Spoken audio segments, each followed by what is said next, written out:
And welcome here to Talking CB, and welcome back to the channel for yet another video here today. And once again, we are going to be talking among the very popular topic of transfers. Now, we're going to be talking specifically today about Valencia striker and Spanish international Paco Alcácer. Now, there's been so many stories going around about this. I've waited until now to actually do a video on this story because it's taken so many twists and turns. You know, you never really know in a transfer story what you can believe, what you can't believe. But 1 minute Paco Alcácer's on his way, the next minute Valencia aren't selling him, and then Valencia need to sell him because they've got financial problems, and then we don't want him, and you just wonder what exactly it is you can believe on this story. So I've basically done this video just to clear up a few things, and also just take a look really on what exactly Paco Alcácer could bring if he was brought in this summer. And I will say that when I go on later on in the video talking about his possible transfer, it does look increasingly likely that we are going to sign him before the end of the transfer deadline, which is at the end of the month. And Barça, by the way, are willing to wait until that deadline to make this signing. So for once in a very long time, we could actually have some deadline day action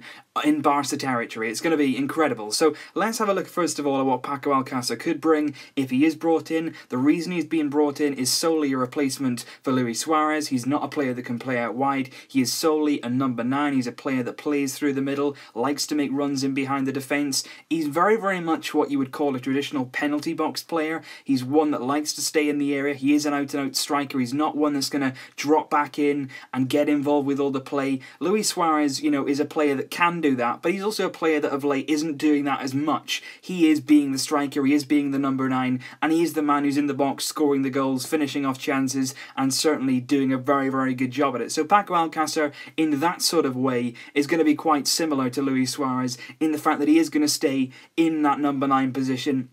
He's not going to move around an awful lot. He's not going to be tracking back and working hard, possibly. He's simply going to be in that number 9 area, in that box, waiting for chances. But one thing you can say about Alcácer is he may not get involved in the build-up, he may not be a really hard worker. When he does get that chance in the box, he's a deadly finisher. He really is clinical. And I personally think that is something that is a quality that really should be definitely clamped, you know, in. He's a very good signing because he's a clinical player. Because at Barcelona, we create chance after chance after chance, and it's simply about finishing those chances up, because in the games that we lose, in the games that are disappointing results, it always stems from us possibly not taking our chances, and that's something that frustrates me more than anything else in the game, really, and specifically when you're talking about us, because you've got so much of the ball, you've got so much possession, you've got so much territorial advantage. When you don't take those chances, it's so psychologically bad for the team. It really does hit us hard, and it's the worst way to lose. And Paco Alcácer is a very good finisher, and has shown that over his quite short career, I suppose. You know, he's a player that isn't all that old. He's a player that now has come on. He's become a La Liga regular, but he is only 22 years old, and that's, so, you know, at the end of the day, he's only 22. At the end of the summer, he will be 23. He becomes 23 on the 30th of August, so not many days from now, he will be 23 years old, much like Lucas Digne. When we signed him, he came in, he was 22, and then a few days later he did turn 23. So our magical signings at the ages of 22 could still happen, it could still be on. But Paco Alcácer, either way, is a young striker, he's a young player, he's got potential, and certainly when he broke onto the scene, it wasn't last season but the season before that, he really did take it by storm, and I was really impressed with him. And although his goal stats and his assist stats were actually lower than they were last season, Alcácer made a really big impact when he first came onto the scene with Valencia, because he wasn't always a starter there, he wasn't always getting a lot of game time. He came through a number of different youth systems, eventually came out of Valencia in 2009. He made some appearances for their B team, he got promoted to their first team, but then he went on loan for a season to Getafe. He got quite a bit of games there in La Liga. He didn't really score a lot of goals, though. Came back to Valencia then in the season before last, and then he really hit it off. He made 32 appearances in that season, scoring 11 goals and getting 5 assists, and that was in the season, of course, where Valencia secured Champions League football. They finished 4th, they had a really good season, and Paco Alcácer was certainly at the forefront of that. Now, unfortunately, last season for Valencia, they were very poor. They didn't have a good season. They were confidence-less. There was a lot of players in there who weren't necessarily playing for the badge. They weren't playing for the shirts. And Alcácer didn't really play that well under, you know, the likes of Gary Neville, under the likes they had a few managers last season, Valencia, but he still played 34 games, a lot of them off the bench at times. He scored 13 goals, getting 6 assists. So, like I say, decent numbers, over 10 goals, over 5 assists, decent numbers for a number 9 in a struggling team that was Valencia last season. But certainly he was a player that, you feel like he's got a bit more to give. And I think we've seen that as well when he's gone on to play for Spain on the international front. Whenever I watch Alcácer for Spain, and I think he was quite harsh that he didn't go to the Euros, to be honest with you, because he was very much an integral part of the team, the Spanish team in the group stage. He scored a lot of goals in the group stage, getting them through to the Euros themselves, and I think players that help the team get through in the groups should then probably get a bit of priority going to the major tournament. That didn't happen. Del Bosque elected not to take Alcácer to the Euros, so right up until now he's got 13 Spanish appearances and 6 goals, so very, very nearly 1 goal in every 2 Spanish international games. And he's a player that certainly you feel like if he comes to Barca, if he can grab the opportunity, if he can take on that momentum, gather back some confidence, he's a player that really could go on to big and better things, because when he first broke through, he was touted as one of the best young strikers in the world football. It's a few years have gone by now, but he's still got that potential, he's still got that star quality, and I think certainly bringing him in as a replacement for Luis Suárez, who is getting on a bit, but of course there's no sign at all of Luis Suárez's goals drying up. Coming off the bench, he can be very, very effective, and even if he only scores, say, 10 goals a season, in those games where rotation is key, where we may have a few suspensions, maybe Suárez is injured or not available, Alcácer's goals in those games could be absolutely vital. So it's about adding that strength to our squad. I wasn't entirely sure that we needed to bring in a 4th striker this season. I wasn't absolutely sure that it was necessary, especially after the performances of Munir in pre-season. He started the season quite well as well. When he's got the opportunity, he's shown some bright sparks. And of course, of late, Arda Turan has been absolutely outstanding.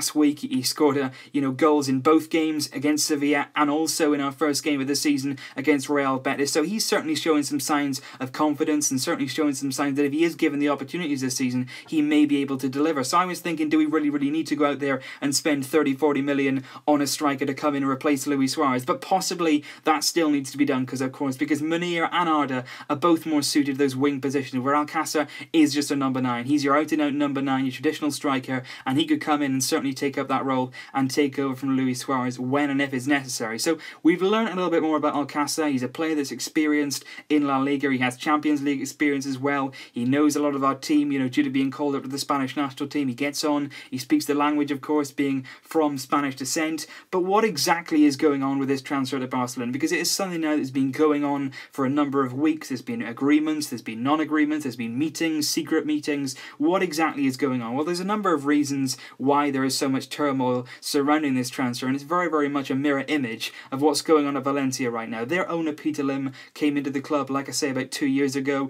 He injected a lot of money in the club, but he works very, very closely with George Mendes in bringing in a lot of the signings, and a lot of them have come in for a lot of big money, and they haven't really worked out. And Valencia find themselves now in the opportunity. They're out of the Champions League, they're not in any European football this season, and they need to balance their books. They're not doing very, very well in their finances. Financial fair play is very, very close to crippling them if they don't sell some of their star players. That's why we've seen the likes of Andre Gomez be sold. We've benefited from that, and there's talks of Mustafi could possibly be on his way to Arsenal. We were linked with him earlier in the window as well, and now it's said that they have to sell Paco Alcácer in order to start registering some of their new signings. The likes of Nani isn't quite registered for La Liga and European football if it happens in the future, because financial fair play will come down very, very hard on Valencia if they don't meet these guidelines. Now, there's talks between Peter Lim, the owner, and Bartomeu, of course, the president of Barca. There's been a lot of talks between those two in secret, in private. They've been meeting about Alcácer, about the transfer fee, about the likelihood of the move. And then when those meetings started happening, Alcácer then started to express his feelings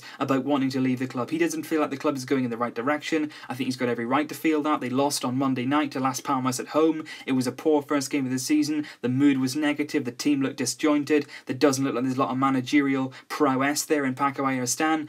And it's just the fact that Alcácer feels like at this moment in his career he needs a bit more, and the fee is being mentioned at about 30 to 35 million euros. That could possibly include bonuses, and it could possibly also include the loan and possibly the permanent signing of either Sergi Samper or Munir El Haddadi, which neither of those I would like to sell on a permanent deal, but certainly on a loan it may be worth them going out. But again, would you really want to send them to a club that's certainly in turmoil like Valencia are? But they could possibly be included in any deal that goes through. But we're talking about 30-35 million euros, which is quite a good deal for a striker that has goals in him, the striker that's still very, very young. He's a Spanish international, and he's certainly somebody that can fit in with our style of play and certainly score some very, very important goals. But what is happening right now is, like I said at the start of the video, Barca are willing to wait. They're not rushing on this. Like I say, because of the form of Arda Turan, because of the form of Munir El Haddadi, they're no longer desperate for a fourth forward. Of course they want one. They feel like it could expand the squad and really give us a lot of depth in the squad, but they're not absolutely desperate now. They're not going to go running to Valencia and begging them to sign Alcácer. If they don't sign Alcácer this summer, if he doesn't come, we're not going to pursue any other targets. This is the last target that we're going for. If we don't get him, we're going to leave the market and take our business and say thank you very much. This is all that we're going for now, but it has not become a necessity for Barcelona. They want to agree a deal. They think they've agreed a deal. Peter Lim has sanctioned the deal, but then the problem as well with Valencia is there's a number of divisions within the club.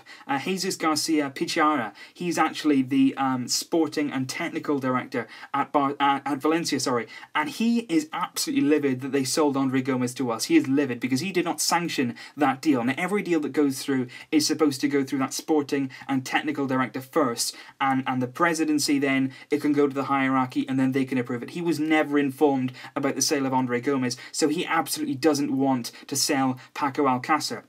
He's tried to influence that by getting the manager, Paco Alcácer, to say in public, like he did after the Las Palmas game, that Alcácer is not for sale and will not be sold. He's done exactly the same with Mustafi as well. But the problem is Peter Lim needs to sell him. He wants to sell him. The president wants to get rid. And it comes down to whether they can agree things. And it's not only about us agreeing with Valencia, it's about Valencia agreeing with people within their own club. So there's, like I say, the club is in absolute turmoil at the moment, financially, at board level. So whether we can get this transfer done before the deadline, which is not very far away, only a few days left now until it slams shut, it will be very, very interesting to see. What we do know is that Valencia have to sell some players. Paco Alcácer wants to join. A fee appears to be agreed. Will it happen? Let me know down below. Do you want it to happen? What do you think Paco Alcácer will bring to the club?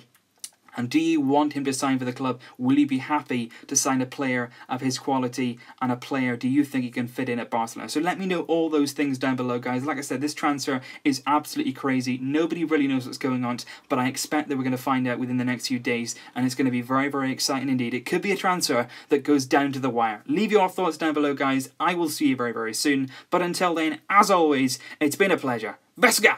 El Barça! Barça! Barça!